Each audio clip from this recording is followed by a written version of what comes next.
On avait besoin de retrouver un petit peu un second souffle, on avait besoin de remettre de la dynamique un petit peu dans l'entreprise. Souvent, on a besoin d'un élément extérieur pour nous dire stop, on arrête, on lève la tête et on se pose des questions sur ce qui va et ce qui ne va pas.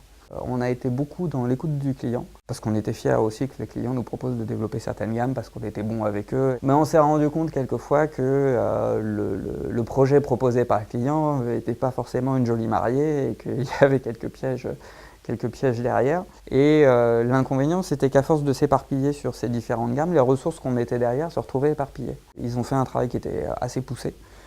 Puisqu'ils sont allés en Russie, ils sont allés en Pologne, ils ont rencontré des clients qui étaient importants. Quand il nous a fait sa première restitution avec Jacques, il y a plus d'éléments qui m'ont interpellé. Nicolas a d'autres approches assez intéressantes, surtout en cas d'échec, c'est surtout ça où il m'a beaucoup aidé sur le sujet, que ce soit dans certains développements à l'international, que ce soit dans d'autres choses. Le fait de dire là on a été bon et là on n'a pas été bon.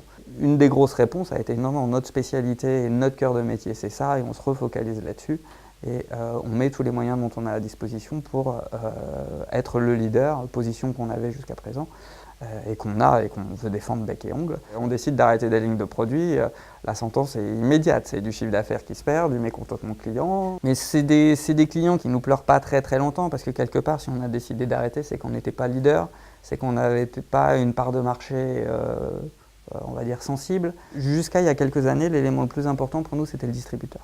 On a légèrement dévié notre point de vue. Aujourd'hui, notre axe principal, ce n'est pas le distributeur et ce dont il a besoin en magasin. Pour nous, notre cible principale aujourd'hui, c'est l'utilisateur. Pourquoi? Parce que c'est lui qui va aller demander notre produit au distributeur. Et à partir du moment où on arrive à avoir un argumentaire qui est bien tourné comme ça vis-à-vis de l'utilisateur, le distributeur, il peut dire que oui. Parce que les clients vont venir derrière demander ce produit-là qui va leur faire gagner du temps, quoi. Et on a beau dire, mais être capable d'avoir cette réflexion avec le recul nécessaire pour poser des questions, même quelquefois des questions qui font mal, il n'y a rien de mieux qu'un cabinet extérieur pour amener ça.